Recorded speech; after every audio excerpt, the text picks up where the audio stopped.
les États doivent soumettre leur budget, je pense, à l'UE. Ils n'ont pas de contrôle de leurs frontières. En tout cas, c'est une aberration. Absolument. C'est comme, dans le fond, le Québec essaie de se séparer depuis beaucoup de décennies. Puis eux autres, ils s'en vont s'embarquer là-dedans. C'est qu'est-ce que vous faites là? Ils abandonnent, dans le monde moderne, dans le monde de l'Internet, ils abandonnent leur souveraineté. Oui, c'est quand même assez incroyable. Ouais. Et là, maintenant, ils essayent d'en sortir, mais les mondialistes ne vont pas se laisser faire. Donc, je ne sais pas si tu as fini avec le volet de l'image que les médias nous transmettent de Donald Trump. Non, en fait, ce que je veux dire, c'est qu'ils ont tout faux. Oui. Ils ont tout faux parce que ce qu'on nous présente comme image, c'est l'image d'un homme comme premièrement d'un mégalomane, un homme narcissique, quelqu'un d'enfantin, instable, dérangé, oui, sexiste, raciste, méchant. Exactement. Alors que ce qu'il faut comprendre de la présidence de Donald Trump, c'est qu'essentiellement, c'est une opération militaire. OK? Donald Trump ne s'est pas présenté de son propre chef à la présidence. Okay? Il a été recruté par un groupe de patriotes dans les services de renseignement, dans la Military Intelligence, à la NSA, à des patriotes qui se sont rendus compte dans les dernières années du mandat Obama que Obama avait essentiellement, trahi le pays, était en train de purger le pays, était en train de le préparer à la gouvernance mondiale, l'abolition des frontières, fin de la prépondérance militaire américaine en vendant des secrets à des ennemis, etc. Et il y a eu notamment une purge de quelque chose comme une centaine de généraux, des patriotes dans les forces armées américaines, notamment dans les forces nucléaires. Et là, il y a des gens qui se sont rendus compte qu'Obama n'était pas un patriote, qu'il était en train de préparer le pays au mondialisme. Et ces patriotes-là, qui étaient aussi au courant, parce qu'ils étaient à la NSA, dont notamment l'admiral Rogers, ils se sont rendus compte des communications de l'État profond, parce que nous, on se fait traquer avec nos téléphones cellulaires, mais ce qui est intéressant aussi avec ces technologies-là, c'est qu'on est capable aussi de savoir ce que les élites se disent entre elles. Et c'est encore la NSA, des gens à la NSA, à la Military Intelligence, qui se sont rendus compte du plan pour, abolir l'État américain, se débarrasser de la Constitution, puis passer à la phase État mondial. Alors, ces patriotes-là, il y a des personnes comme Dan Bongino, qui est l'ancien chef des services secrets à la Maison-Blanche sous Obama, qui a démissionné et qui s'est présenté à une élection contre le Parti démocrate de Barack Obama. Il a dit à la radio que, quand on lui a dit « Est-ce que c'est vraiment si pire que ça à la Maison-Blanche? » Il a dit « C'est pire que ce que vous pouvez imaginer. » Au niveau de la trahison et tout ça. Alors, lui a dit que ce plan-là pour reconquérir les institutions américaines a commencé à partir de 2012, là, avec l'affaire de Benghazi. Là. Ils se sont rendus compte, c'est là où est-ce qu'ils ont tué l'ambassadeur américain. L'administration Obama a essentiellement tué un ambassadeur, l'ambassadeur Stevens en Libye, pour prendre le stock d'armes de Muammar Kadhafi et les utiliser en Syrie. Contre Assad. Et pour ça, l'ambassadeur était contre, ils ont dû se débarrasser de l'ambassadeur. Et c'est ça, les patriotes qui se sont rendus compte que l'administration Obama jouait contre ses propres troupes, contre... Alors, Dan Bongino, lui, situe ça en 2012, mais la plupart des analystes, comme Steve Pechenik, puis Kevin Shipp et d'autres, parlent de 2015. Le moment où les patriotes dans les services de renseignement dans l'armée ont commencé à mettre sur pied un plan pour reprendre le contrôle des institutions américaines. Alors, voilà, il y avait deux possibilités essentiellement, soit faire un coup d'État militaire, ou d'y aller de la façon civile en se rangeant derrière un candidat patriote. Et ces gens-là ont choisi Donald Trump comme le candidat patriote. Ça faisait longtemps que Donald Trump tenait des propos patriotes. Tu as vu ces trucs à Oprah, il disait « Je t'écœurerais que notre pays se fasse fourrer avec les... » Depuis les années 80, que vraiment, on dit « Hey, Donald Trump, peut-être qu'un jour, tu devrais te présenter à la présidence. » Puis il y a beaucoup de monde qui ont dit ça d'Oprah Winfrey aussi. C'est ça. La gauche. Mais même la gauche disait, Donald Trump, tu serais un bon président, tu sais, t'es un homme d'affaires, t'as réussi, t'es un gars d'action, c'est no nonsense, etc. Et à minute qui allait devenir président, là, oups, ils ont viré leur capot de bord complètement. Et là, ils ont commencé à être très virulents. C'était le chouchou de la communauté noire. Trump, il allait, il y a des photos avec Jesse Jackson, etc. Il recevait des trophées. Puis à partir du moment où est-ce que s'est présenté contre Hillary à la présidence, c'est devenu un raciste. Écoute, c'est normal. C'est un gars dans les médias, dans l'entertainment, pas dans les nouvelles, dans l'entertainment. Dans l'entertainment, tu as beaucoup de minorités, tu as beaucoup d'homosexuels, etc. Donc, très ouvert d'esprit. Puis, c'est un libéral de New York. Ça. On parle pas là d'un conservateur du Texas. Là. Donald Trump, c'est un libéral de New York. Ça. Et puis, d'ailleurs, il l'a démontré lorsqu'il a été... élu chef du Parti républicain, quand il a dit « Je vais défendre les droits des LGBTQ », il a même dit « Q ». LGBTQ. Puis là, les gens se sont levés puis l'ont applaudi. Puis moi, j'étais là... Parti républicain. Parce que 4 ans auparavant, tu avais Rick Perry dans une campagne à la présidence qui avait dit que c'était écœurant, il y avait des homosexuels dans l'armée, on n'a pas accepté ça. Il a fait une pub, vous pouvez le voir sur YouTube. Alors, c'est un libéral de New York et il a changé non seulement la politique américaine, mais la culture du Parti républicain. Le Parti républicain, dans ses fondations. C'est ça. Alors, essentiellement, c'est ça. Puis les personnes qui sont venues chercher ces patriotes-là, on les connaît. Hein? C'est comme, ils sont dans son administration présentement.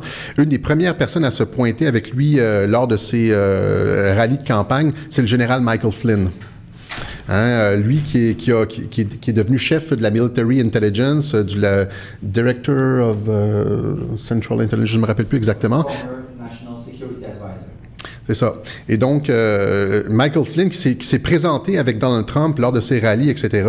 Et par la suite, donc il a été élu. Et qu'est-ce qu'il a fait dès qu'il a été élu? Il a nommé plein de généraux dans son entourage, plus que les autres administrations.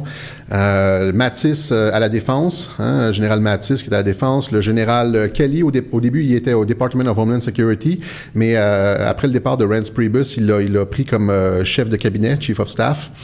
Il y en a eu d'autres. Et puis, il y a le général Dunford qui est... bon, ça, c'est évident que c'est un militaire qui est le chef d'état-major intérim. Et ce qui est particulier avec tous ces généraux-là, c'est que ce sont des Marines. Il y a une relation particulière entre le président et les Marines. Les Marines, le président a une autorité particulière sur les Marines, une autorité directe. Okay. Alors, il peut utiliser notamment, je pense, les Marines pour des opérations sur le territoire américain. OK? Et voilà, donc c'est ça. Donc, c'est essentiellement la présidence de Donald Trump. Il s'est entouré le noyau central de son administration, c'est des généraux. C'est des généraux des Marines. Et la présidence de Donald Trump doit être conçue comme une reconquête du pouvoir des institutions démocratiques américaines par les patriotes, institutions qui avaient été détournées par l'État profond, la CIA par l'État profond. On va en parler peut-être, c'est peut-être le prochain point, là, mais il y a eu ce que Steve Pieczenik a appelé un coup d'État civil sur les institutions américaines. La CIA contrôlait essentiellement les médias. Moi, j'ai toutes les preuves ici. Là, s'il y a des gens qui en doutent, on va en parler peut-être dans quelques instants. Contrôlait les médias. Contrôlait une grosse partie du Congrès, du législatif, en faisant chanter des politiciens avec des dossiers salés sur eux autres, en ayant accès à l'écoute électronique et tout ça. Ils peuvent savoir si un politicien, par exemple, a eu une affaire, puis si tu collabores pas, on révèle ça. Quand on dit une affaire, on faisait une aventure extra-conjugale. Une aventure extra-conjugale. C'est en anglais, ça, affaire. Affaire. C'est ça. Donc... c'est ça, la CIA, l'État profond qui contrôlait donc une partie du législatif et même de l'exécutif. C'est-à-dire les personnes autour de la présidence depuis au moins George Bush sont des personnes qui travaillent qui ont été nommées par le Council on Foreign Relations. Donc, c'est ça qui font partie de l'État profond. Il y avait une mainmise de l'État profond sur les institutions démocratiques américaines, l'exécutif, le législatif, les médias, etc., les agences de renseignement et tout. Et la présidence de Donald Trump, c'est la reconquête du pouvoir par les patriotes contre l'État profond et les forces mondialistes. Alors, Donald Trump, on s'entend, il est très à contre-courant du Parti républicain. Est-ce que tu penses que c'est à cause de ça qu'il a choisi Mike Pence comme vice-président? Parce que Mike Pence, c'est le contraire de Donald Trump, là. beaucoup plus conservateur. Il n'y a pas eu 3 femmes superstars qui ont posé nues. Un homme de famille, il est fret. Très conservateur, très chrétien. Est-ce qu'il a choisi Mike Pence pour rassurer peut-être la base républicaine? Il y a un peu de ça là-dedans, mais il y a aussi Mike Pence, c'est un ancien Marines, lui aussi. Okay. Et un président américain peut toujours réactiver un ancien Marines. Comme quand un Marines a été décommissionné, un président peut réactiver un ancien Marines. Et donc, il y a cette espèce de lien de confiance avec les Marines. Puis il y a aussi probablement le fait que Mike Pence étant lui très, très conservateur, avait un dossier clean. C'est-à-dire, il n'y a probablement pas eu d'affaires extra-conjugales. On sait qu'il se tient jamais avec une femme seule, hein, Mike Pence. Moi non plus, d'ailleurs, c'est threesome en montant. Sans la présence de sa femme. C'est ça. Sans la présence de sa femme. Donc, c'est ça. Mais je pense que le choix de Mike Pence, en fait, lui aurait probablement été soufflé par les patriotes qui ont été le chercher. Eux ont accès à des informations, de l'écoute électronique. Ils ont probablement dit Mike Pence est un choix solide. Donc, finalement, Donald Trump, on parlait de lui comme d'un loose cannon, mais à t'entendre parler, c'était une stratégie extrêmement solide du jour 1 jusqu'à son élection. Bien, en fait, comme je te dis, ça a commencé en 2015. Les patriotes ont mis sur pied un plan de reconquête du pouvoir et de purge de l'État profond, hein, de nettoyage des institutions américaines, et ils sont venus chercher Donald Trump. Donc, le plan de nettoyage des institutions précède l'arrivée de Trump dans l'équipe. Là, je pense qu'on va parler de l'État profond. C'est ça. Maintenant. Parle-nous un peu, parce que pour les gens, des fois, quand on parle d'État profond, c'est de la conspiration, c'est nébuleux, c'est des hypothèses floues. Parle-nous un peu, c'est quoi l'État profond et comment est-ce qu'on a des preuves de son existence? Il y a des preuves tangibles de son existence, là. Je veux dire, il y a des livres qui ont été écrits. JFK en a parlé, entre autres. Hein, ils ont fait des discours. Il y a plusieurs présidents qui se sont exprimés là-dessus. Je vais peut-être citer justement un des discours de JFK là, qui parle de l'État profond. Il y a des livres qui ont été écrits là-dessus, notamment celui de Carroll Quigley. Hein, Carroll Quigley, qui était le mentor de Bill Clinton, qui a écrit un livre qui s'appelle Tragedy and Hope, où est-ce qu'il documente les activités de l'État profond. Il dit qu'il a été le seul à avoir accès aux archives de cette organisation transnationale-là, hein, parce qu'il y a l'État profond, mais en dessous de l'État profond, il y a comme il y a des connexions transnationales. Il y a une organisation transnationale qui subsume l'État profond.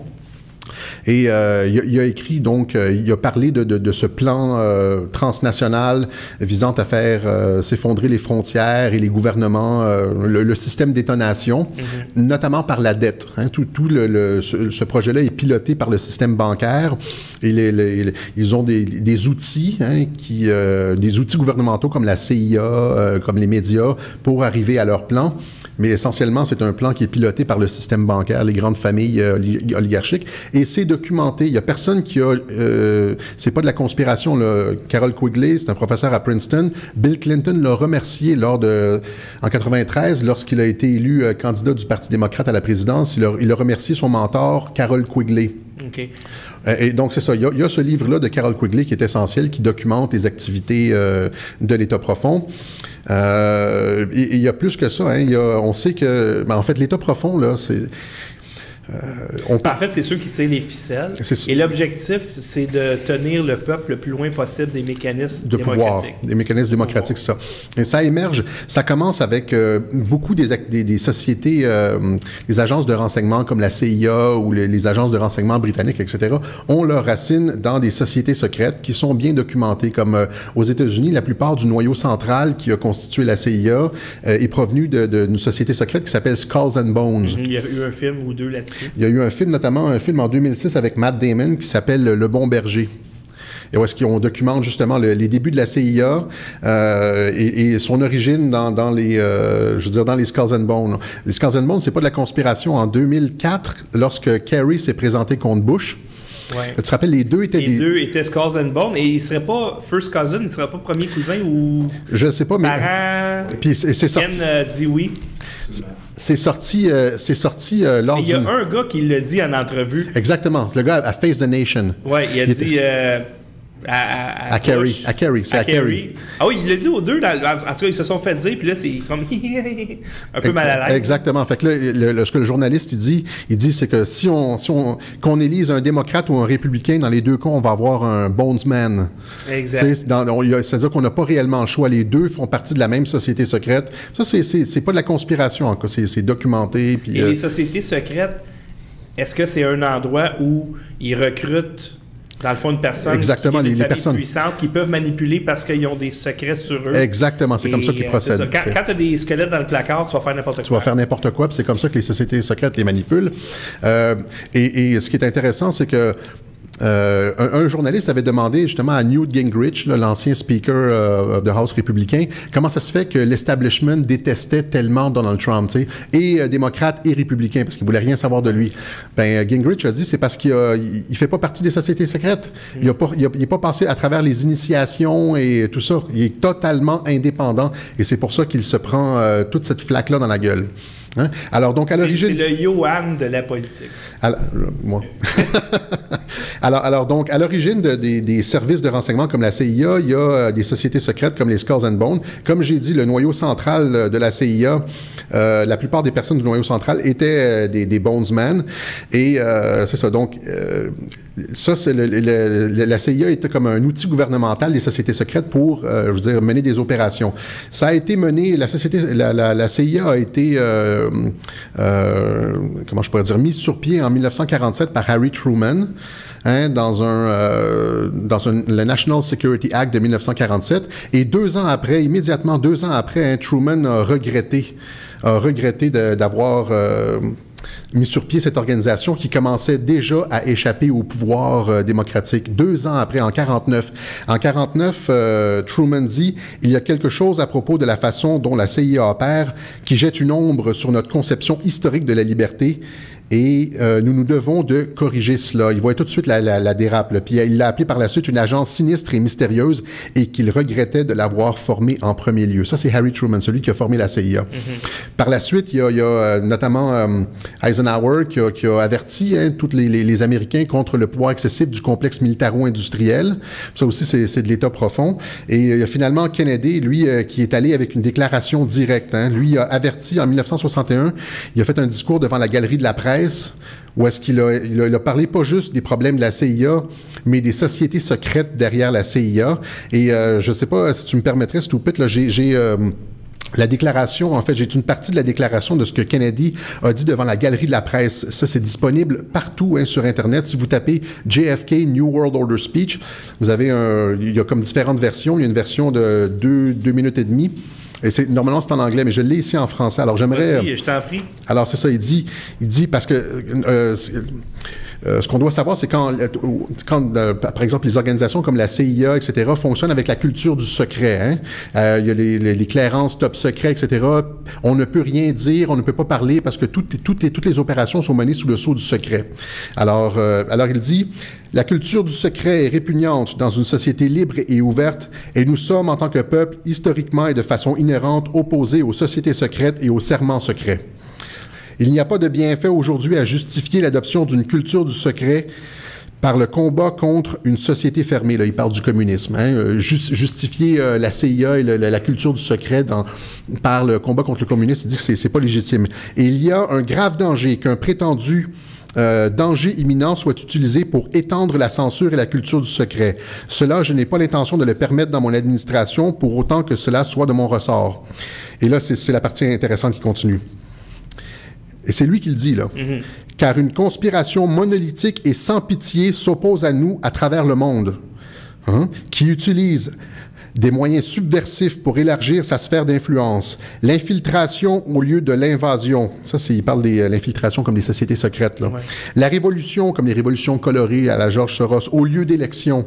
Et l'intimidation au lieu du libre choix. L'intimidation, c'est les médias. Hein. On sait que quand tu penses pas comme les médias, tu te fais blacklister, tu te fais ridiculiser. Il dit, c'est un système qui dispose de vastes ressources humaines et matérielles, rassemblées dans un système très organisé qui combine des moyens militaires, diplomatiques, économiques, scientifiques, informationnels et politiques. Et il termine, ces préparatifs sont cachés, jamais rendues publiques. Ses erreurs sont enterrées, jamais publiées. Et la dissidence est réduite au silence, jamais encensée. Aucune dépense n'est remise en cause, aucune rumeur imprimée et aucun de ses secrets n'est révélé. John F. Kennedy, 1961, discours à la Galerie de la Presse. 57 ans plus tard, toujours d'actualité.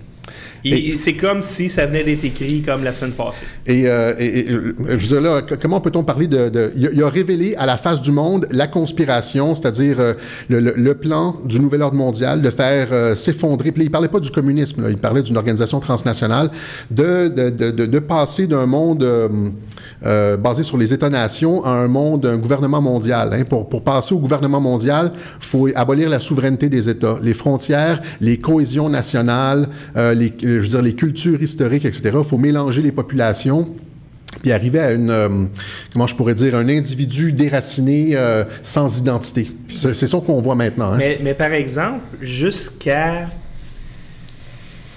relativement récemment, si tu regardes, par exemple, dans le monde occidental, peut-être corrige-moi, mais ça fait à peu près 15 ans qu'on voit que ces gouvernements globalistes-là pèsent sur le gaz. Oui. On parle de 15 ans. Ça, c'est 61. Entre-temps, ils préparaient le terrain? Ils préparaient le terrain, oui, c'est ça. La CIA s'est métastasée. Hein. Elle n'a pas arrêté d'augmenter son influence, son contrôle sur les institutions, sur les médias, en plaçant son monde ici et là, en cooptant des gouvernements étrangers, en plaçant des bases à gauche et à droite. L'objectif de la CIA, ça a été, en fin de compte, de pouvoir résister à une présidence hostile, comme celle de Donald Trump. Hein, c'est là qu'il y a le clash entre l'État profond et l'administration Trump. C'est ça, c'est que la CIA et l'État profond, pendant des années et des années, s'est préparé à un clash avec une présidence hostile. Puis là, ils l'ont eu avec Trump. Et c'est pour ça qu'ils utilisent tous les moyens contre Donald Trump, dont les médias totalement contrôlés. Et ça, il faut en parler, les médias contrôlés, hein, parce que les gens pensent que, je veux dire, nos journalistes ici pensent que, en regardant CNN, en lisant le Time, en lisant le Washington Post, ils ont une information objective, alors que c'est pas du tout le cas, c'est totalement contrôlé. C'est démontré, hein, j'ai des documents ici, hein, il y a plusieurs documents où est-ce que ça a été démontré de façon sans équivoque. Hein, ici, j'ai comme le CIA's Use of Journalists and Clergy in Intelligence Operations. C'est les audiences du Select Committee on Intelligence of the United States Senate. Hein, donc, un rapport complet là-dessus. Et il y a des dizaines de documents de la CIA qui l'admettent, donc de la CIA, des documents du Congrès. Et tout ça a été rendu accessible. Et voilà, qui le démontre. Il y a aussi, comment il s'appelle, Carl Bernstein, qui a parlé de l'opération Mockingbird, hein, dans le cadre de laquelle la CIA, contrôlait des propriétaires de journaux, des journalistes, etc., qui étaient sur le payroll de la CIA. Alors, quand Mme Ravary, par exemple, regarde CNN... Hein, il s'informe auprès de CNN, ce qu'elle a, c'est la version de l'État profond, de cet État profond que JFK a condamné, hein, cet État profond qui contrôle les médias et qui s'oppose maintenant à Donald Trump. Donc, c'est ça, ce ne sont pas des médias objectifs. Les médias américains sont parmi les plus contrôlés, les plus, monolithiques et unanimes de la planète. Aussi, là. Oui, c'est ça. C'est contrôlé à côté ici. Je veux dire, ce qu'il y a dans les médias, c'est n'importe quoi, là. Peu importe ce qui se passe, c'est n'importe quoi. Ça. Oui, mais André, je voudrais juste dire une chose. Une chose qui m'a frappé, moi, c'est que pendant la campagne électorale, aucun journal n'a soutenu Donald Trump. Zéro. Alors qu'au Québec, on a quand même Québécois versus les Desmarais. Oui. On a vu la même chose avec Macron, hein? Macron, c'était... il n'y a personne qui a soutenu Marine Le Pen, et c'était... Tu regardais les stands de journaux, il n'y avait que des images de Macron. Les médias dans le monde occidental sont totalement contrôlés. Arrêtons de se faire des illusions. Il y a des journalistes là-dedans. C'est pas tous les journalistes qui sont le payroll. Peut-être que Mme Ravary n'est pas sur le payroll, mais elle est naïve puis elle s'inspire de ses collègues. Les journalistes, là, c'est la boîte d'écho. En fait, elle l'a dit, Mme Ravary, qu'elle était à contrat. Et je pense que c'est le cas maintenant de plus en plus de journalistes. Ils veulent pas avoir personne sur le payroll parce que c'est plus payant pour eux autres comme ça. Mais justement, sont beaucoup plus vulnérables. Elle, là, si elle décide de ne pas jouer à la game, elle est facile à flusher. C'est ça, exactement. Donc, en tout cas, c'est ça. Donc, et les journalistes, c'est ça, se lisent entre eux. Hein. C'est comme on dirait que pour les journalistes, il y a juste d'autres journalistes qui sont crédibles. Alors, à partir du moment où est-ce que tu as comme, mettons, un tiers des journalistes qui sont, quand je dis sur le payroll, moi je parle sur le payroll de l'État profond, hein, qui collaborent avec l'État profond, qui sont tenus ou qui sont, on le sait, c'est ça que les documents prouvent ici. Hein? C'est ça que l'opération Mockingbird, là, révélée par Carl Bernstein, qui est celui qui a sorti aussi le Watergate. Ouais. Alors, eux autres, ces journalistes-là, évidemment, ils se croient très, très, très supérieurs à tous nous autres ici. Ouais. OK, eux autres, ils ont la vérité, eux autres, ils ont vraiment une éthique irréprochable, etc. Mais nous, on a demandé à Mme Ravary, parce qu'elle était mon amie Facebook jusqu'à ce matin, et elle m'a flushé, et elle, depuis quelque temps, elle écrit des textes orduriers contre Donald Trump. Ça n'a aucune classe. On s'attend beaucoup plus de cette femme-là.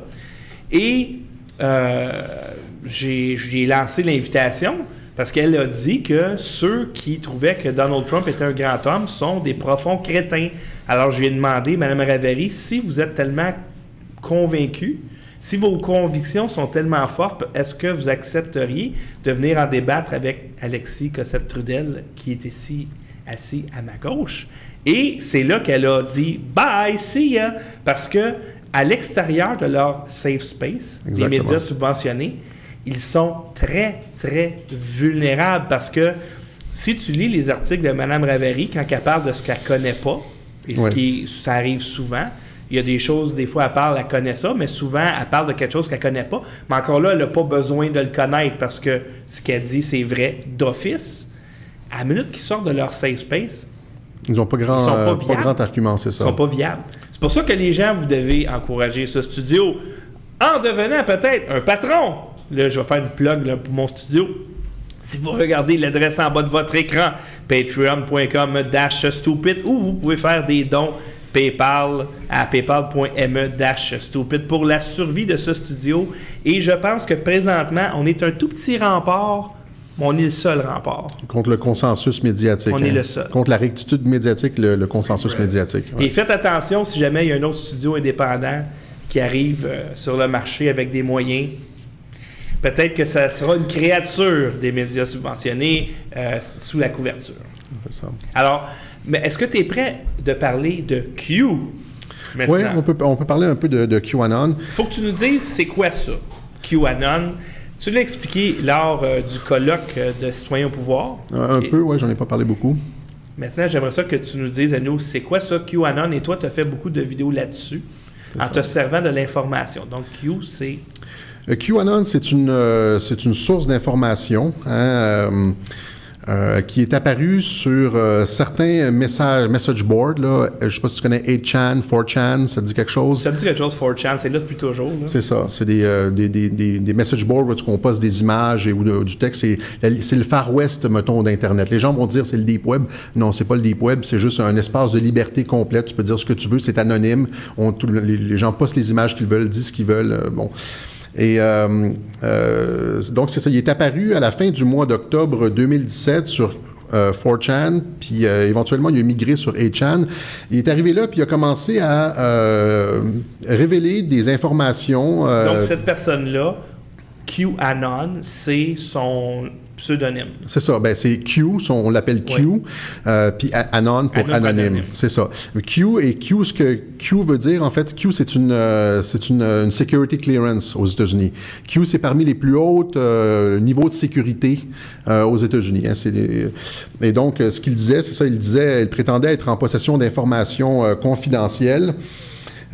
Qu'il révélait sur 8chan et 4chan pour aider les gens qui s'intéressent à la politique de Donald Trump à fouiller des sujets obscurs. En fait, ce que QAnon a fait, c'est qu'il a commencé à aider les gens sur 8chan à documenter la guerre que l'administration Trump et l'État profond se livraient.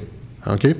Alors, parce évidemment, ils ne peuvent pas passer par les réseaux traditionnels. Les médias sont totalement contrôlés anti-Trump. Hein, durant la campagne électorale, Trump avait utilisé justement, s'était appuyé sur 8chan et sur des réseaux alternatifs comme InfoWars, Breitbart, il y en avait eu plusieurs là, pour faire passer le message sur une armée de cyber-militants. ça avait été très, très digital comme campagne, Donald Trump, une des plus digitales. Alors qu'Hillary contrôlait les médias traditionnels, hein, puis elle avait même Facebook et tout ça de son côté, Trump, lui, est allé plus comme grassroots Internet. On peut dire qu'Obama a été peut-être le premier président élu avec une base Internet aussi. C'est ça, oui, possible. Et donc, c'est ça. Trump, ne pouvant pas compter sur les médias, utilise Twitter pour passer le message et a utilisé le Q, qui est une personne dans l'administration, ce qu'on a su plus tard là, avec les messages, les photos qu'il a postées, etc., c'est que c'est une personne dans l'administration Trump, très près du président, et passe ses journées avec, apparemment. Il a posté pour valider son identité et la validité des informations qu'il postait sur 8chan et 4chan. Il a pris des photos du bureau ovale, notamment par exemple, du bureau présidentiel. Mais ça se trouve pas facilement sur Google, ça? Non. Pas ces photos-là. C'est des photos comme des close shots comme ça, notamment d'ordre exécutif que le président a signé. Et c'est pas des fake photos et Photoshop? Non. C'est des... je veux dire, si c'était des fake photos, par exemple, sur un des ordres exécutifs que le président a signé, comment tu fais pour savoir à l'avance que c'est ça qui va être sur l'ordre exécutif? Je ne sais pas si tu comprends ce que je veux dire. D'accord. Donc, finalement, c'est une photo qui n'est pas falsifiable. C'est ça. Et donc, ce que tu me dis, finalement, si je résume... Récemment, il a pris une photo juste comme du coin de l'œil de Donald Trump. C'est des photos qui sont prises dans le bureau ovale. OK, d'accord. Alors, contrairement à Julian Assange, là, ça serait des fuites voulues. Voulues par le président. C'est très différent de Exactement. Oops, WikiLeaks ou... C'est ça. Et il dit à tous les anonymes là, sur 8chan d'archiver toutes les informations qu'il dissémine. Hein? Parce qu'éventuellement, cette guerre clandestine entre l'administration Trump et l'État profond va devenir publique. On est d'ailleurs sur le point de voir ça éclater. Et là, il va falloir que tout ça va être utilisé pour documenter ce conflit-là et la reconquête. Je veux dire, c'est une révolution américaine 2.0. Là. Comme lors de la révolution américaine, se sont débarrassés des Anglais, eh bien, là, ils sont en train de se débarrasser de l'État profond, de l'emprise de cette cabale transnationale sur l'administration américaine. Et tout ça va devoir, je veux dire, il va y avoir des films et des livres qui vont être publiés là-dessus. Et il a demandé, c'est ça, par exemple, d'archiver toutes les informations qu'il donnait. Alors, ce sont des photos qui doivent nécessairement être déclassifiées. Parce que si tu prends une photo du bureau ovale, tu sais, avec un nom, il prend des photos avec la plume du président sur l'ordre exécutif. Et normalement, ça, c'est classifié. Hein? Tu peux aller en prison pour avoir une photo comme ça. Et il faut nécessairement que ce soit déclassifié. Donc, c'est ça. Le président doit déclassifier ça. Et le président a fait beaucoup de clins d'œil à Q, justement. Il y a des anonymes qui disaient le président, peux-tu nous donner un signe là, que c'est ça. C'est ça. C'est comme dire au monde du futur, si la machine à remonter dans le temps est vraie, apparaît maintenant, ou Seigneur, donne-moi un signe. C'est quelque chose comme ça. Et il en a donné plein. C'est-à-dire que Q postait des messages sur 8chan, et là, Trump reprenait des parties de la formulation texto 5 minutes plus tard. Q mettait plus dans son truc. Trump mettait plus dans son tweet. Il y en a eu beaucoup. À un moment donné, ils lui ont dit est-ce que le président peut utiliser à l'envers? Je me rappelle pas quelle expression bizarre américaine. Ils ont utilisé une expression idiomatique américaine. Et un mois plus tard, Trump l'a utilisé texto dans son discours du mois. Comme pour valider... Qui travaillent ensemble avec Q. Mais là, ça a été plus loin parce que Q a pris des photos du président. Là. Fait que y a plus donc ça serait quoi la police d'assurance de Donald Trump, que si jamais il m'arrivait quelque chose, boum, on relâche? Non, en fait, si Trump... les gens aiment bien Trump, ses partisans, il est à plus que 50% d'approbation, mais Trump pourrait mourir et le plan contre l'État profond continuerait. C'est Mike Pence qui reprendrait le contrôle. Est-ce que Mike Pence est dans le coup aussi? Il est dans le coup aussi, nécessairement. Q a montré, en fait, une image, là, il y avait à la Maison-Blanche, Trump recevait comme les généraux de la Military Intelligence, puis Q a dit, regardez la partie du centre, et ça, il dit, c'est ce qu'il appelle le Keystone, c'est-à-dire la pierre angulaire de toute l'opération. Et dedans, il y avait l'amiral Rogers, il y avait Mike Pence, Trump, et il y avait Mattis à côté. Mais là, de la manière que tu me parles, là, si tout ça est vrai, là, nos médias subventionnés, c'est des hosties de traîtres. C'est des traîtres à la nation. Ce sont des traîtres à la nation. Je veux dire, peut-être que les journalistes, ils ont besoin de manger, ils ont besoin de mettre de la bouffe sur la table, je peux les comprendre. Mais l'institution des médias subventionnés, ce sont des traîtres. si QAnon est vrai, ben, écoute, et tout semble... une chose qui est sûre, c'est qu'ils ne travaillent pas pour le peuple. Les médias subventionnés, les médias, même les médias privés, travaillent pour des intérêts mondialistes. Il y a aucun doute là-dessus. Mais mondialiste, ça fait pas peur au monde, ce mot-là. Tu sais, exemple, les médias subventionnés, eux autres, ils vont utiliser des mots comme extrême droite, néo-nazi, etc. Mais tout, c'est ça. Te dire mondialiste, c'est quasiment fin. C'est pas des mondialistes, c'est des... Mon Dieu, c'est... Ben, ils travaillent, on pourrait dire... de fascisme. Oui, c'est ça. C'est l'essentiel de l'État profond. Hein? Oui. L'État profond, c'est le contraire. C'est ce qu'il y a de plus antidémocratique. C'est-à-dire, c'est donner l'illusion au peuple qu'il a le choix, donner l'illusion au peuple qui vote pour quelque chose, alors que toutes les décisions sont prises en coulisses et qu'on informe par la suite les politiciens, les marionnettes qui sont tenus soit avec des pots de vin ou de la carotte, des dossiers... à qui on fait comprendre qu'ils n'ont pas vraiment le choix. Donc, de transmettre à ces politiciens-là des décisions qui ont été prises longtemps à l'avance. Ces décisions-là, on sait où est-ce qu'ils se prennent. Hein. Ils se prennent dans des endroits comme le groupe Bilderberg, comme le Council on Foreign Relations. Hein, aux États-Unis, c'est là que toutes les décisions importantes se prennent. Il y a un clip d'Hillary où est-ce qu'on la voit faire un speech au Council on Foreign Relations, créé par les Rockefeller en 1921. Elle dit « Nous remercions le Council on Foreign Relations pour nous dire quelle sera la politique pour... Donc, elle était secrétaire d'État et c'était le Council on Foreign Relations qui lui disait quelle politique adopter pour tel dossier. Il se cache même plus comme la liste professionnelle. Il se cache même plus. Les journalistes... c'est fake, là. Bon, il y a Philippe qui veut faire un commentaire. Merci à Éric Letourneau pour une donation de 15 $ via PayPal. Oh, merci beaucoup, Éric. Et on encourage les gens à faire de même. Voilà, et donc, c'est ça. Et tu vois, comme récemment, le groupe Bilderberg, il y a, je pense, Dominique Anglade qui a participé. Ça s'est tenu en même temps que le sommet du G7. Ouais. Et donc, jusqu'à il y a à peu près 5 ou 6 ans, aucun média ne parlait du groupe Bilderberg, alors que toutes les décisions majeures sont prises à cet endroit-là. C'est des décisions comme d'inonder l'Europe avec des migrants, l'ouverture des frontières, la création de l'Union européenne, c'est discuté au groupe Bilderberg. La plupart des leaders mondiaux font leur tour au groupe Bilderberg l'année avant d'être élu. Je pense Tony Blair, Merkel, il y en a plusieurs aux États-Unis. Là, ils passent tous. Clinton y est passé. Ils vont tous au groupe Bilderberg l'année d'avant leur élection. Sarkozy, es-tu allé aussi? J'ai pas la liste des noms. Ken Pereira m'a dit que oui. Alors, écoute, pour venir à Donald Trump, parce que j'écoute, comme toi, avec passion, tous ses discours, parce que c'est très divertissant, écouter un discours de Donald Trump. Donc, il est élu dans la controverse, un peu, parce qu'il a gagné le collège électoral d'une façon spectaculaire, mais en termes de vote absolu, il y en avait moins que Clinton. Ça va sortir, ça, encore une fois. Ça. Il a gagné le vote populaire par des millions et des millions de voix. Ça a été un raz-de-marée. Parce que les généraux qui sont venus chercher savaient que le groupe en face pouvait contrôler, notamment, je veux dire, il allait avoir de la fraude électorale. Ça a été documenté par le projet Veritas durant la campagne. Oui. Tu les as vu, les vidéos, là? Oui. Fraude électorale majeure. OK, donc, finalement, c'est pas vrai qu'il aurait perdu. Flippage de vote. OK. D'ailleurs, Q a posté une partie d'un rapport du Department of Homeland Security sur le vol de vote en flippant les machines de vote électronique. Là. Ah, mon Dieu. Et le soir de l'élection, il y a plusieurs personnes qui l'ont confirmé. Ils ont tenté de flipper les machines sur plusieurs États. Et là, c'est l'admiral Rogers de la NSA qui est sorti puis qui a mis son pied à terre. Il dit, si vous continuez avec le flippage de vote, on révèle toute l'affaire. Parce que là... Tu vois depuis, là, ça fait juste 16 mois qu'il est au pouvoir, 15 ou 16 mois, et il fait un rallye à toutes les semaines, 2 semaines, grosso modo. C'est ça. Et il va dans pas toutes les semaines, non, c'est aux 2 semaines. Ça, c'est souvent. Mettons 2 semaines. Ouais. Il va dans des États bleus, il remplit des stades, les gens huent les médias.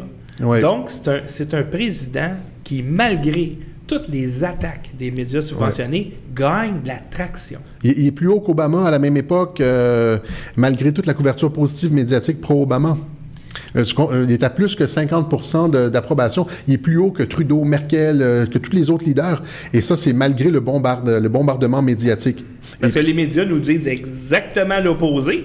Exactement. Les médias ici, que Trump s'en va, il va se faire impeacher, ça n'a pas d'allure, c'est une catastrophe, mais il ne parle jamais de statistiques. C'est ça. Alors, voilà, c'est ça. Et donc, c'est à cause de cette opposition des médias qu'il y a cette opération de dissémination d'informations sur les forums 8chan, 4chan, pour informer la base de ce qui s'en vient. Parce qu'il y a comme un jeu de chat et de la souris avec l'État profond. Hein. C'est un jeu d'échecs, là, savoir quelles informations vont sortir, est-ce qu'ils sont réellement menacés, est-ce qu'il va y avoir des poursuites criminelles contre eux. Et on ne peut pas se fier aux médias. Et même Fox News, des gens comme Sean Hannity, qui est totalement pro-Trump, n'est pas au courant de l'information qui sort sur 8chan. Alors, Sean Hannity, par exemple, se fâche contre Jeff Sessions. Il dit Sessions ne fait pas son travail, Judge Jeanine, même l'affaire, ils sont fâchés comme si Sessions était un traître, hein, qui était compromis, que quelqu'un le tenait par les couilles, etc. Alors que sur 8chan, t'as QAnon qui dit ne vous en faites pas, Sessions est de notre bord, et puis trust Sessions, trust the plan, et puis là, ce qu'on voit, c'est justement qu'après plusieurs mois d'attente, on s'est rendu compte que Sessions n'était pas assis sur ses mains, comme QAnon avait dit, que les enquêtes étaient en cours, qu'il y avait le rapport, le Inspector General qui menait ces enquêtes, et que Jeff Sessions avait nommé, en plus de ces enquêtes-là sur le FBI par l'inspecteur général, il avait nommé un coroner spécial pour des prosécutions, là, pour des mises en accusation, des crimes qui étaient... Alors, c'est ça. Sessions ne s'est pas assis sur les mains, contrairement à ce que même Fox News avait tendance à nous faire croire. QAnon nous disait en dessous, donnez la vraie information aux supporters de Donald Trump en disant « Attendez un peu, ça s'en vient », contrairement à ce qu'on voyait dans les médias. Et c'est ça qu'il fait, c'est qu'il donne la vraie information à sa base. La base qui est à l'écoute a la vraie information sur 8chan avec QAnon. Par exemple, en suivant QAnon, on pouvait tout de suite savoir que la politique de Trump, c'était pas de faire la guerre en Corée, que c'était une politique de réconciliation. Que la frappe en Syrie, tu sais, quand il a envoyé une frappe en Syrie, là... Ben, il a frappé 3 sites, voilà. Il y a eu 0 mort. Et là tu faisais, moi, une frappe. Même les personnes, moi, avec qui je suis ami là, sur Twitter, Facebook, Donald Trump nous a trahis, etc. Ouais. Il s'en va avec boots, avec des troupes au sol, c'est l'invasion. Non, cette fois-ci, c'est la vraie Troisième Guerre mondiale. Là, je disais non, mais j'étais capable de dire non. J'ai fait une vidéo là-dessus. J'ai dit, c'est juste... On en a parlé avec Philippe lors d'une émission. Point de bascule en a parlé. C'est The Art of the Deal. On en a parlé même avec Ken. C'est The Art of the Deal. C'était pour calmer Israël. C'est ça. Et c'était pour faire baisser la tension entre Israël et la Syrie. OK, les boys, on va péter 3 de vos sites. On vous dit quand, il n'y a pas de problème. C'est ça. Et il y a aussi d'autres informations que QAnon fait sortir. C'est par exemple des informations sur la fondation Clinton. Hein, quand ils sont arrivés là, il y avait pas d'enquête. Hein. On sait que l'administration Obama n'enquêtait pas sur la fondation Clinton, sur les problèmes avec le serveur d'Hillary, tout ça, sur la corruption. Alors, ils ont dû commencer des enquêtes en arrivant là. Hein? Alors, tout ça a pris du temps. Et donc, les supporters de Donald Trump auraient pu être, en droit de se demander comment ça se fait que Trump est au pouvoir. Maintenant, ça fait 1 an et demi, puis il se passe rien. Tu sais, il est compromis, lui aussi. Puis il y a des gens qui disaient ça. Hein? Il a flippé, il est compromis, etc.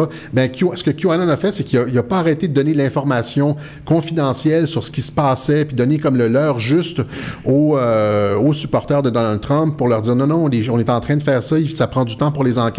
Il fallait comme commencer tout ça, ne pas se laisser prendre dans le débat, le théâtre médiatique, parce que Trump fait ça, il produit du théâtre médiatique. En fait, c'est des trappes. C'est des trappes pour les médias, puis ils mordent à chaque fois. Voilà, c'est ça. Puis tout ça, si tu regardes ses tweets d'il y a 5 ou 6 ans, en 2012, là, il y en a sorti comme 5-6 des tweets, il citait Sun Tzu. Puis là, c'est genre... The Art of War. The Art of War de Sun Tzu. C'est tout genre, tu sais, arrange-toi pour avoir l'air de la créature la plus lente du monde, et quand ton ennemi est à côté, frappe comme éclair, puis c'est ça, toutes les espèces de stratégies d'illusion, de faire croire à ton ennemi que tu es ici alors que tu es là, puis ils utilisent ça merveilleusement bien avec les médias. Ouais. Nos journalistes ici s'en rendent pas compte, et sauf que si tu joues comme ça avec les médias, hein, tu peux aussi à rattraper dans ton filet, puis faire tomber dans le piège, dans le panneau, tes supporters à toi aussi. Tes supporters vont penser que tu as l'air con ou que tu te trompes, etc. Fait que QAnon, c'est une façon de donner l'heure juste à... les boys, ils trollent. Oui, c'est ça, ils trollent. Là. Puis moi, c'est à partir du moment où est-ce que tu as compris comme le logiciel sur lequel il opère, il fait des fausses, comme la fausse chicane avec Bannon, avec le livre qui est sorti en même temps. Là, tu te rappelles Fire and Fury, le livre où est-ce que Bannon... Ça c'était une fausse chicane avec Bannon. Bannon continue à travailler pour le président, notamment en Europe. Il était en Italie récemment, il était en France avec Le Pen aussi. Mais c'est une fausse chicane qui s'est produite autour du 4, 5, 6 janvier dernier. Puis qu'est-ce qui s'est passé le 4, 5, 6, pendant que les médias étaient occupés avec Bannon-Trump? Le département de la justice rouvrait 2 ou 3 enquêtes sur la fondation Clinton et le serveur d'Hillary. Alors, Jeff Sessions est arrivé au micro puis a dit, nous ouvrons une nouvelle enquête, nous réouvrons l'enquête sur les emails perdus d'Hillary, le serveur, etc., et la fondation Clinton. Le 4-5 janvier. C'est passé nulle part dans les médias parce qu'ils étaient occupés avec la pseudo-chicane entre Bannon et Trump.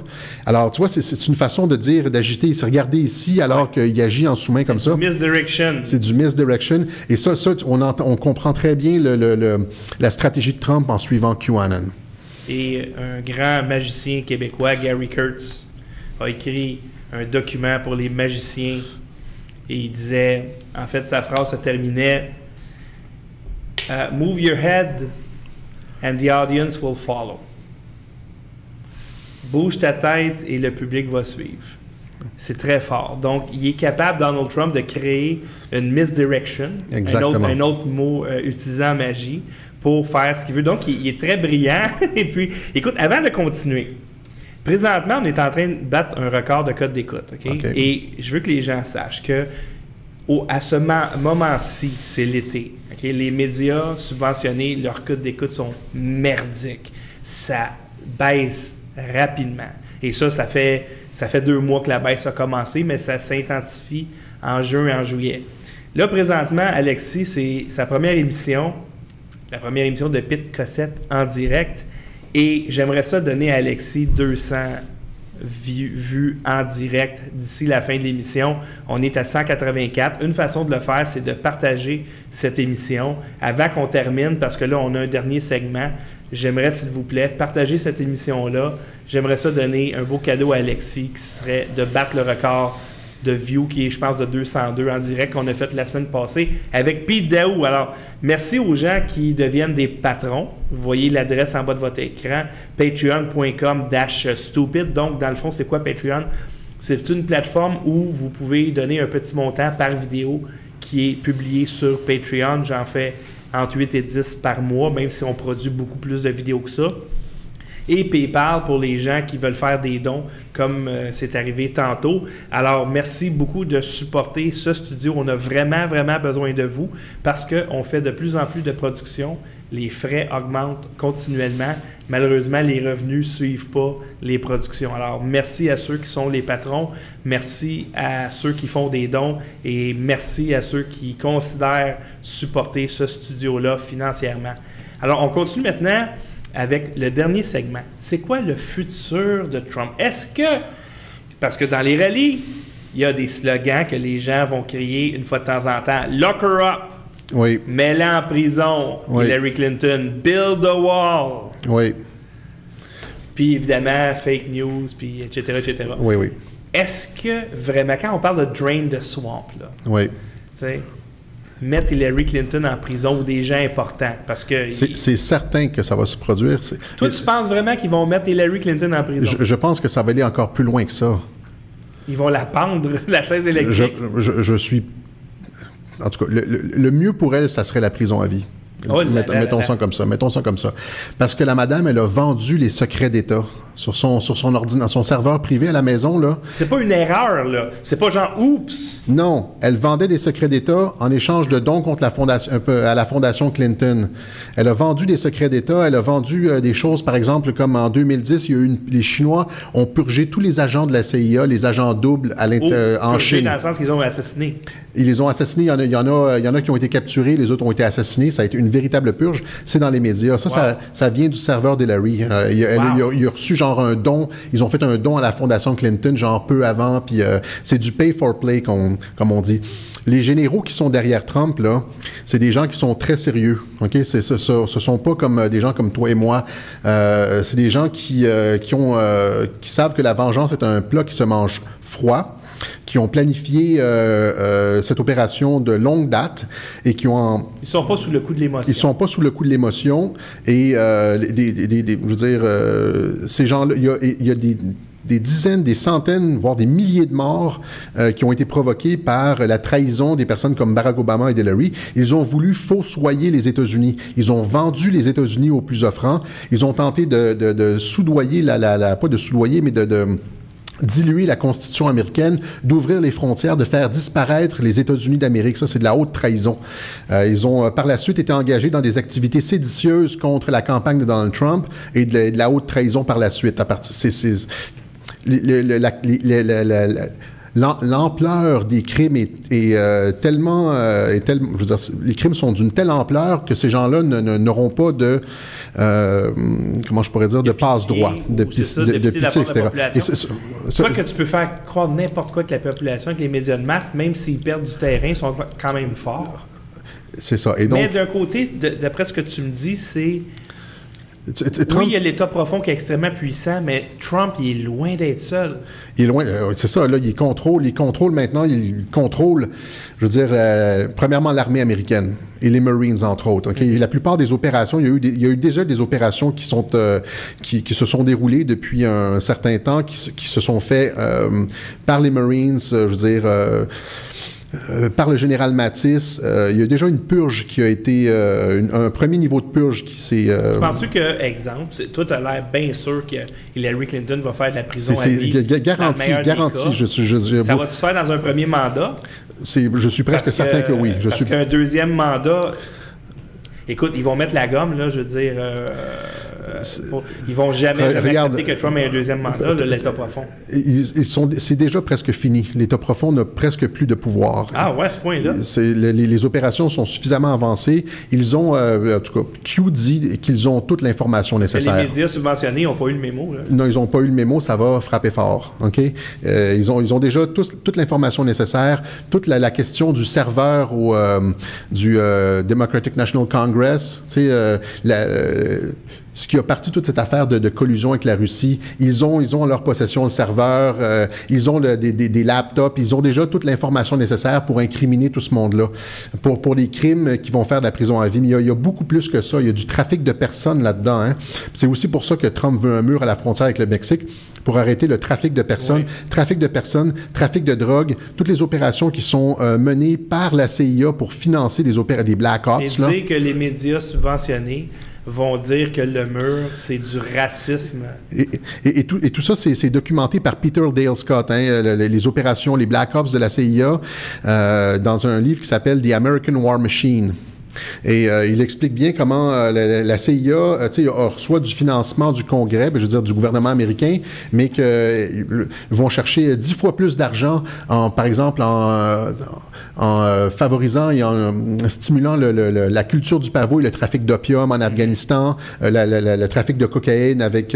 c'est comme ça qu'ils se financent, c'est comme ça qu'ils financent leur... Alors, le mur de Donald Trump, c'est beaucoup plus que juste pour arrêter l'immigration illégale, c'est le trafic de personnes, c'est la drogue et le financement de l'État profond, et donc couper sa capacité de nuisance.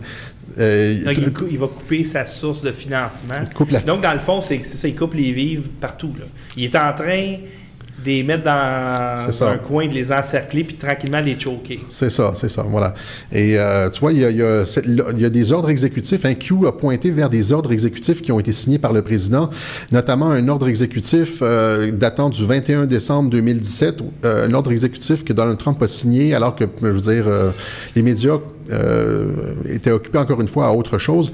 Un ordre exécutif qui ordonne de prendre des mesures extraordinaires contre le trafic de personnes et les violations extrêmes des droits humains. Tu sais, notamment la pédophilie, il y a énormément de ça.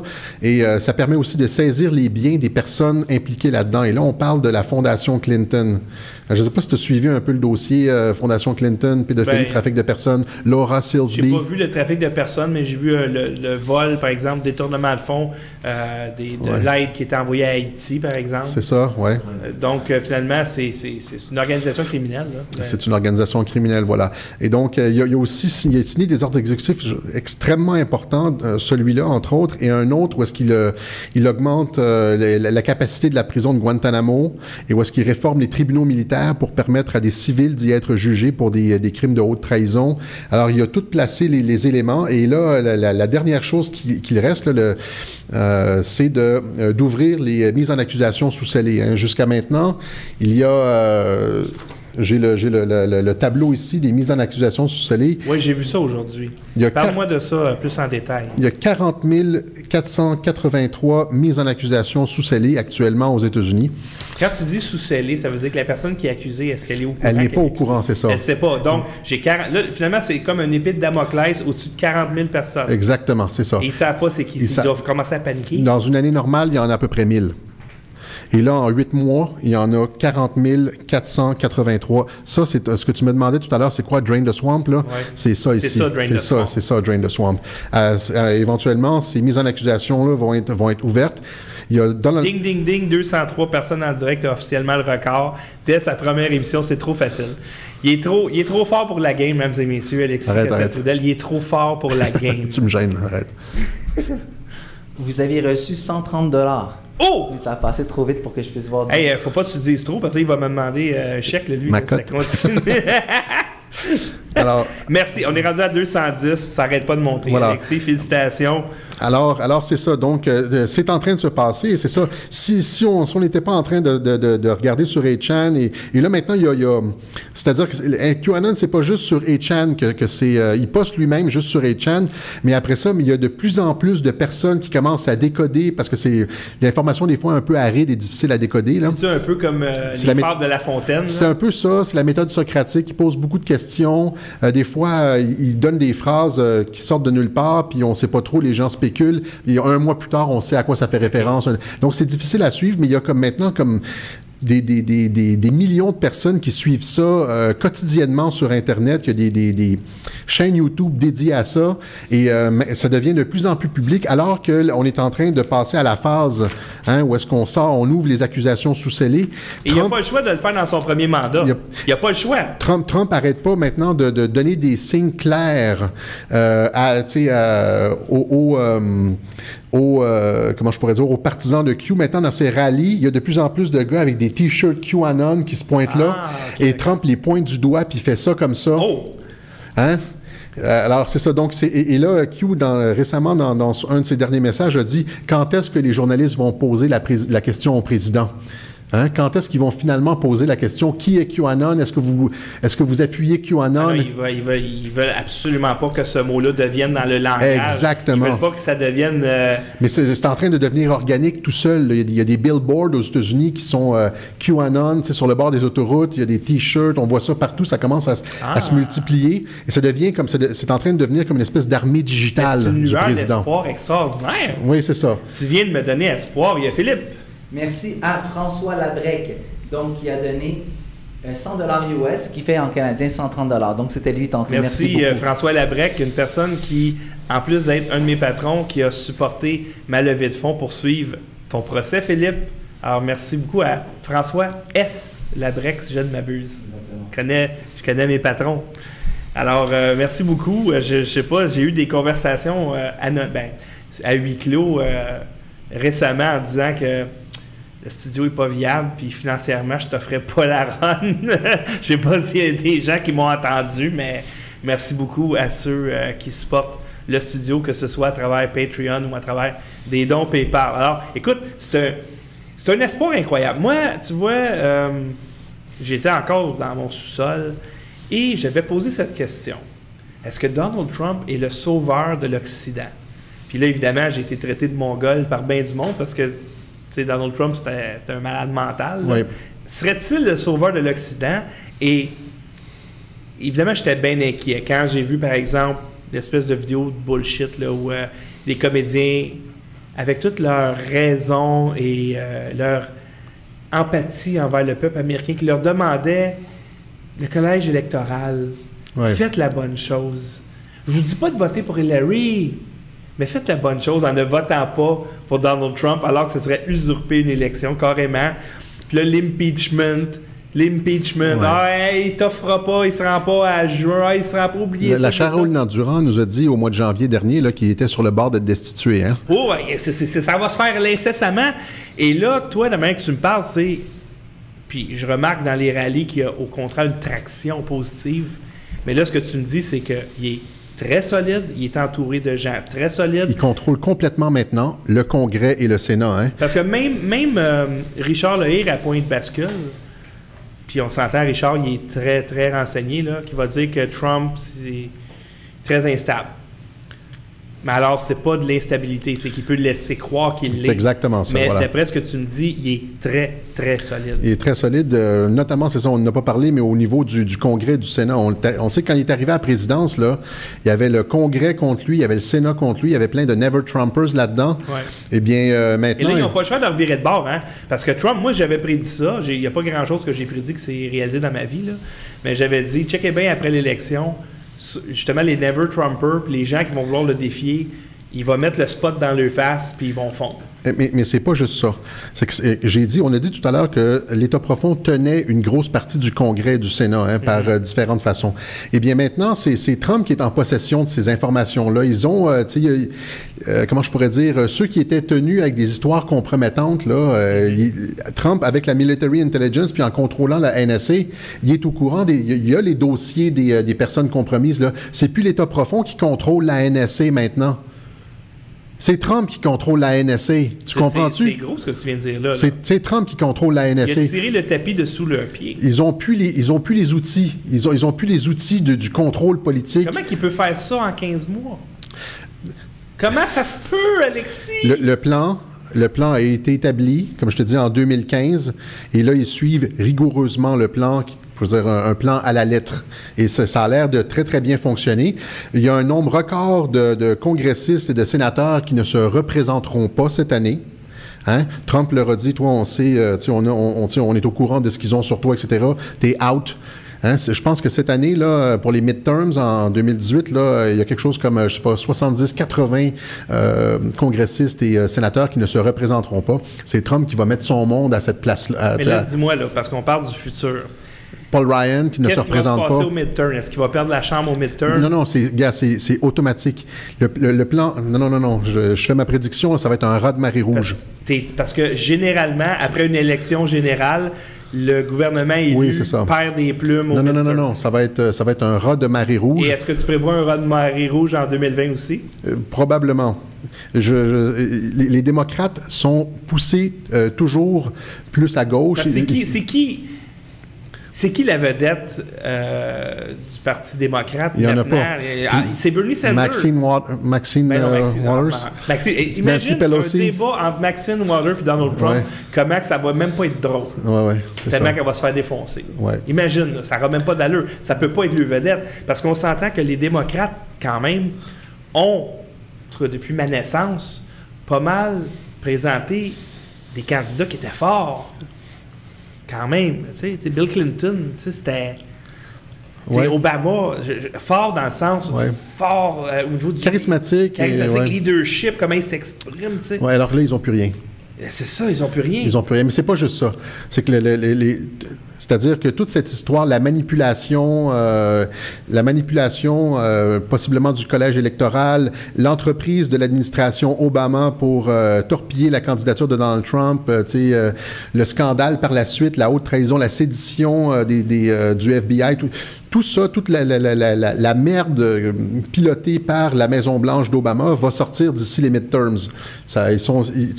Comme on dit en anglais, ils slow walk le relâchage d'informations. C'était déjà, le rapport de l'inspecteur général était supposé être sorti en mai. Puis ils ont attendu, puis j'ai l'impression qu'ils délaient pour sortir les informations percutantes, pertinentes, juste à temps pour les midterms. Ça va être un raz de marée. Hein? Il y a Philippe qui veut dire quelque chose? Oui, salut. C'est juste pour être sûr de bien comprendre parce que moi, j'apprends beaucoup en t'écoutant. Donc, moi, j'étais sous l'impression que le Pentagone, traditionnellement, contrôlait le GOP, le Parti républicain. On le sait, Ronald Reagan a écrit des gros chèques au Pentagone pendant la fin pour faire clore la guerre froide. Puis après ça, George Bush père aussi, puis après ça, George W. Bush, les néoconservateurs, des globalistes qui utilisent le Pentagone pour faire des guerres impérialistes. Ouais. Après ça, Obama, lui, c'est plus le parti démocrate, davantage contrôlé par Wall Street que par le Pentagone, on s'entend.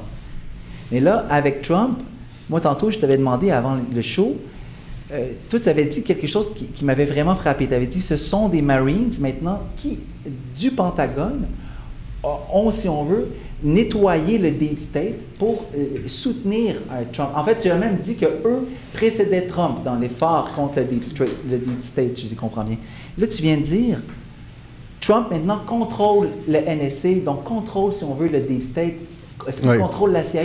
Puis, tu pourrais-tu expliquer aux gens le rôle que les Marines ont eu là-dedans? Je sais, tu l'as dit tantôt, mais j'aimerais ça vraiment que tu mettes l'emphase là-dessus pour nous expliquer un peu c'est quoi qui s'est passé. Oui, bien, c'est-à-dire que ça fait des années qu'on sait, hein, ceux qui suivent la politique américaine de près, qu'il y a une espèce de guerre froide dans les institutions américaines, au FBI, au Pentagone, au département de la justice, entre, d'une part, les nominations politiques, hein, ceux qui sont nommés par l'administration, hein, qui contrôlent le FBI, comme James Comey, McCabe, donc les nominations politiques au Pentagone. Hein, c'est le président qui nomme le chef du Pentagone, c'est bon. Donc, ce qu'on appelle le haut de la pyramide, les nominations politiques, et la base. La base est patriotique. La base est patriotique, mais les hauts échelons du FBI, du Pentagone, de la CIA sont contrôlés par le Deep State, on pourrait dire. Et là, les patriotes dans ces institutions-là, surtout dans les services de renseignement et dans la military intelligence, se sont rassemblés de façon informelle et ont préparé un plan pour reconquérir les institutions. Il y a eu, comme j'ai dit, il y a deux choix, soit un coup d'État militaire ou d'un autre côté, y aller avec la voie démocratique politique. Et ils ont choisi Donald Trump. Et là, ce qui s'est passé, c'est que quand Trump est arrivé à la présidence, là, c'est lui qui fait les nominations. C'est lui qui fait les nominations politiques. Alors, c'est comme ça que tu nettoies. Hein? Il fait les nominations politiques. Il a mis dans son administration des patriotes, des personnes en qui il avait entièrement confiance, des personnes qui s'étaient opposées, qui se battent contre l'État profond. Ce que tu as nommé tantôt, comme par exemple James Mattis, John Kelly, Joseph Dunford et Michael Flynn. Exactement. Alors, c'est comme ça qu'ils ont... Et d'ailleurs, c'est intéressant, hein, parce que la NSA a aidé Donald Trump. Hein. Un mois avant l'élection, il y a l'admiral Rogers de la NSA qui est allé rencontrer Donald Trump, hein, sans avoir obtenu l'autorisation de l'administration Obama. Il a été traité de traître, c'est ça. Et il a dit à Donald Trump, il lui a révélé l'ampleur de l'écoute électronique et des moyens que l'État profond utilisait pour torpiller sa candidature. Et parmi toutes les têtes des agences, là, FBI, Pentagone, etc., le seul qui est resté en place, c'est l'admiral Rogers. L'admiral Rogers, en qui Trump, qui a aidé Trump, là, qui l'a essentiellement, qui lui a mis la puce à l'oreille de tous les moyens utilisés par l'État profond pour torpiller son... Avant de continuer, si vous me permettez, je dois remercier absolument les gens qui ont fait des dons. Puis je ne sais pas s'il y a des gens qui ont dans le cyberespace qui ont entendu mon message, là, parce que le studio, en tout cas, c'est pas évident de faire rouler ce studio, mesdames et messieurs. Alors, depuis hier, j'ai eu des gens qui ont fait des dons. Donc, André Lepage, $10, Jason Côté, $10, ça c'est hier. Mathieu Généreux, merci, il est généreux, $10. Et juste aujourd'hui, Gabriel Lamonde-Simard, 23,45 $. Christian Paquet, $25 $. Richard Maltais, $10 $. Micheline Noiseux, $20 $. Oh, Hubert, ça m'a coûté 9,84 $. Éric Letourneau, $15 $. Philippe Le Tantôt, Yves Maillé, $100 $. François Labrec, $130 $. Serge Parent, $20 $. Alors, merci infiniment à vous. Vous aidez énormément à ce studio. Ça m'encourage, honnêtement, parce que, comme je vous dis, le plus gros défi de ce studio, c'est pas le talent, parce qu'on en a beaucoup, c'est sa survie financière. Alors, le mur Y aura-t-il un mur? C'est sûr qu'il va y avoir un mur. Trump, premièrement, parce que ses partisans y tiennent, c'est une des promesses centrales, les partisans le veulent. Hein? Comme il y a beaucoup de Québécois qui aimeraient avoir un mur au chemin Roxham, là, aux États-Unis, c'est encore plus pressant parce que ça fait des années que ça rentre par millions. On est pauvres. On pourrait mettre des trappes à ours en attendant. Prends juste les clôtures là, qui ont coûté je ne sais pas trop combien au G7. Là. Juste installer ça sur le chemin Roxham au lieu de les entreposer. Mais le chemin Roxham, on s'entend, il est voulu. Il est totalement voulu. C'est le Canada anglais qui a bouché toutes les entrées, sauf celle-là. Exactement. Pour dire au Québec, tiens, arrange-toi avec ça, le Québec. C'est ça, exactement. Voilà, on en parlera la semaine prochaine. Ça. Ah oui, la semaine prochaine, mesdames et messieurs, car il sera de retour. Toi, tu es ici pour tout l'été. Oui, c'est ça. Alors, oh mon Dieu, 225 personnes qui t'écoutent en direct. Tu as battu des records assez hallucinants. C'est un témoignage de ton grand talent. Moi, je le savais, c'est une vedette incroyable.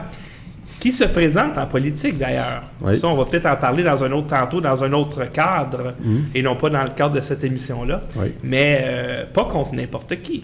Contre Manon Massé. Contre Manon Massé. Donc, ça va être très, très intéressant. Écoute, si t'es élu, ça serait extraordinaire. Je pense que là, j'aurais un espoir parce que il y a des gens qui réclament un Trump au Québec ou au Canada sans connaître toutes ces informations-là. Il admire le fait que le gars parle le langage du peuple, s'adresse directement au peuple, sans filtre. Les gens disent, c'est ça que ça nous prend. Mais on est loin de ça au Canada, là. On est très, très loin de ça. Comme personne sur la map, là. C'est impossible. Ça prendrait un milliardaire que le peuple connaît depuis toujours. C'est ça. Parce que c'est ça la force de Trump.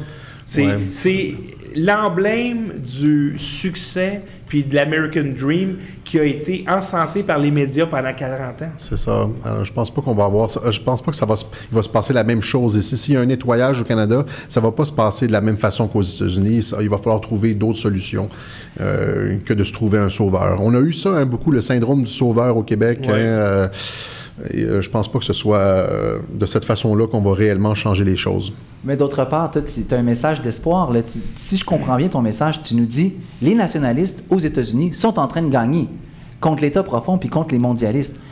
Donc, si l'administration Trump puis les nationalistes qui la championne sont au courant de ce qui se passe au Québec, ne pourraient-ils pas nous aider à nous, peuple québécois, de nous libérer, si vous voulez, à la fois des mondialistes puis d'autres forces qui veulent continuer à ce qu'on... Le problème de l'État profond, hein, j'ai dit, quand on parle de l'État profond, on parle surtout des États-Unis, mais j'ai dit qu'il y avait comme des réseaux transnationaux sous ça. Hein. L'opération visant à abolir le système d'État-nation est pilotée notamment par les Rothschild en Angleterre. Alors, ce sont des réseaux transnationaux. On tient les États par la dette, on établit une banque centrale, etc. Donc, l'opération de nettoyage qui est en cours présentement, que l'administration Trump est en train d'effectuer présentement, va avoir des ramifications mondiales. Et Q l'a dit, là, il appelle ça la révolution américaine 2.0, puis cette fois-ci, ça va être mondial. Ça va être mondial. Tous les pays vont en bénéficier. Les structures corrompues, ils vont voir disparaître leur État profond graduellement. Hein, parce qu'ils sont tous reliés. C'est un système transnational. Alors, à partir du moment, ils s'en occupent aux États-Unis, là, présentement. Hein, il est en train de purger les instances gouvernementales corrompues, les juges, etc. Puis après ça, ça va aller beaucoup plus loin en tirant, je veux dire, c'est comme en tirant sur le petit fil de laine, là, on va détricoter tout le chandail. Puis ça va arriver au Canada, ça va arriver ailleurs en Angleterre.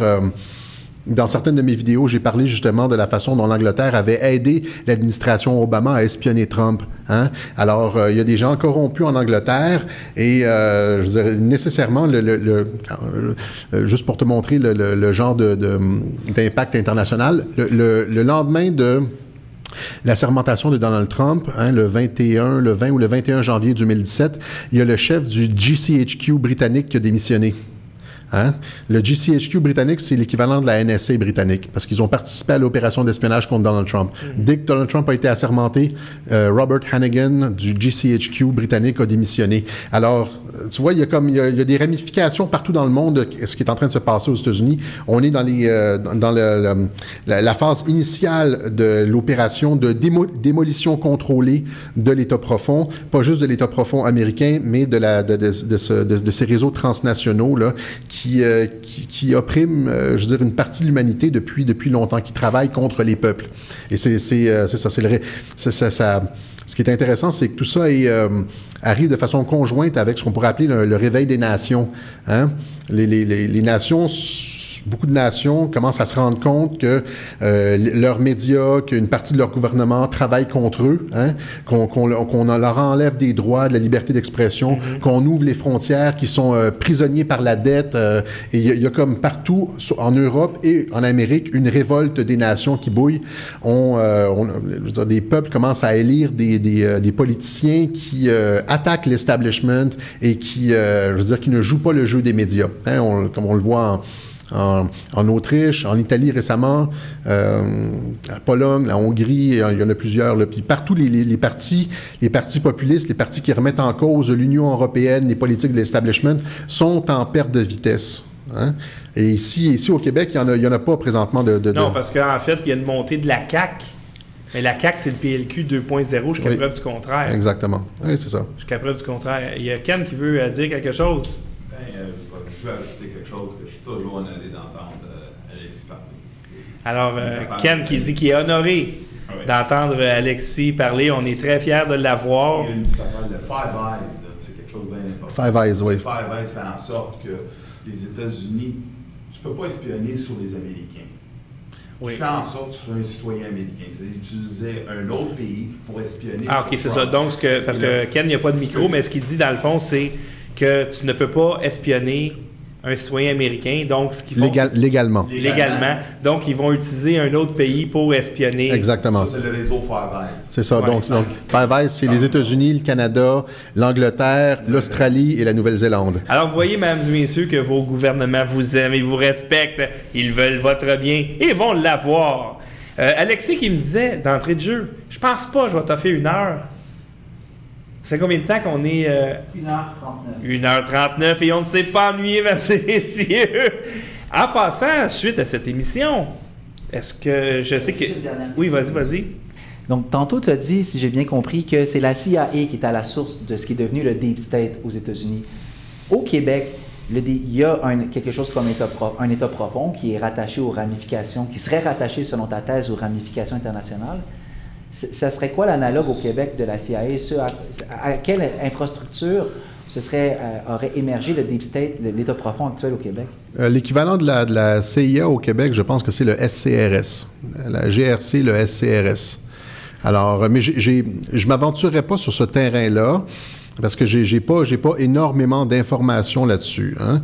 Sauf que regardez qui collabore avec le SCRS. Et c'est sûr, partout dans la zone atlantique, là, les médias sont une priorité. Hein? Contrôler les médias dans un monde démocratique, là, contrôler les médias, c'est contrôler le consentement de la population. Et c'est un des objectifs stratégiques principaux de toutes les agences de renseignement.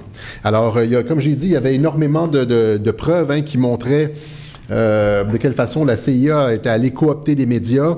Et il y a probablement la même chose ici, c'est-à-dire que beaucoup des personnes dans les médias collaborent, dînent, ont des repas d'affaires avec des personnes qui ont des contacts avec le SCRS, etc. Est-ce que je suis capable de pointer du doigt exactement c'est qui? Non. Sauf que quand on regarde aux résultats, c'est exactement la même chose qu'aux États-Unis.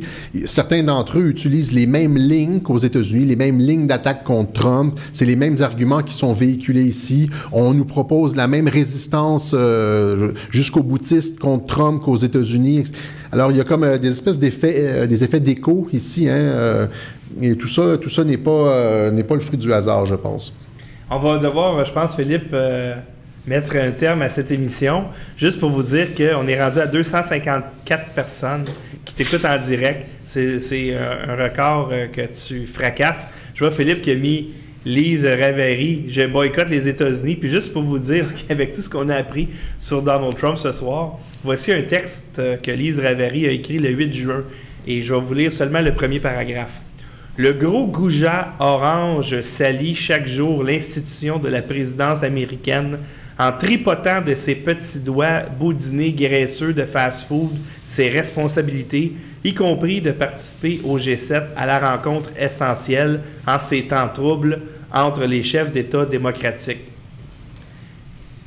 Si c'est pas vous prendre pour des hosties de cave, je sais pas c'est quoi. Ça nous en dit beaucoup plus sur Lise Ravary que sur Donald Trump. Ça en dit plus sur Lise Ravary, mais ça en dit beaucoup sur les médias subventionnés. Écoutez, là, c'est avec votre cash là, qui vous roule dans la farine. Et aussi, je voudrais, avant de partir, remercier beaucoup ceux qui ont fait des dons, mais surtout François Labrec, 130 $ et Yves Maillé, 100 $. Merci beaucoup. C'est 2 de mes patrons. C'est incroyable parce que c'est mes patrons qui me font des dons en plus de leur patronage. J'ai présentement, bon, c'est écrit ici 138 patrons. Ça en prend bien plus que ça. Ça ne peut pas toujours être eux autres qui maintiennent en vie ce studio. Alors, si vous aimez nos émissions, 265 personnes qui nous écoutent présentement, ça n'arrête pas de monter. Si vous aimez les émissions du studio, puis si vous voulez que ça continue, parce que je pense qu'on est le dernier rempart, il faut qu'on devienne plus gros.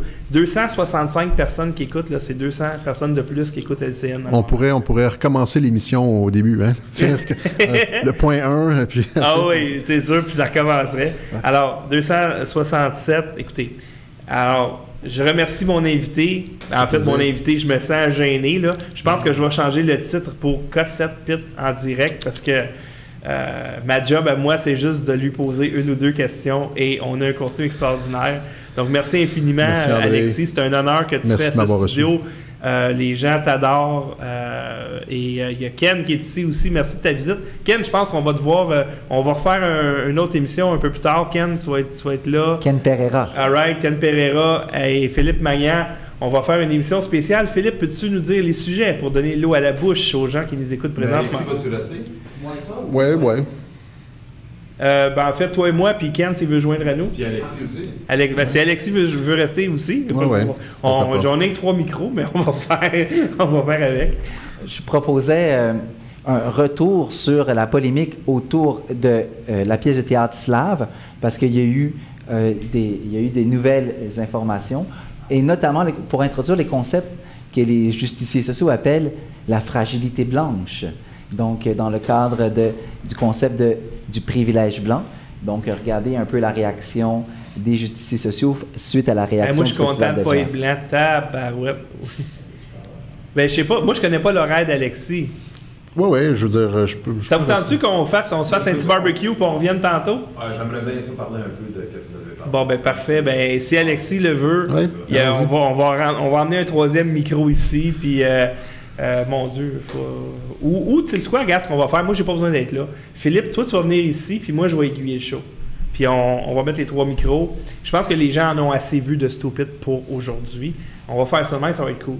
Puis si jamais j'ai de quoi à dire, je le crierai fort. Mais je vais me fermer la gueule. Alors, merci à tout le monde d'avoir été là. En tout cas, c'est incroyable.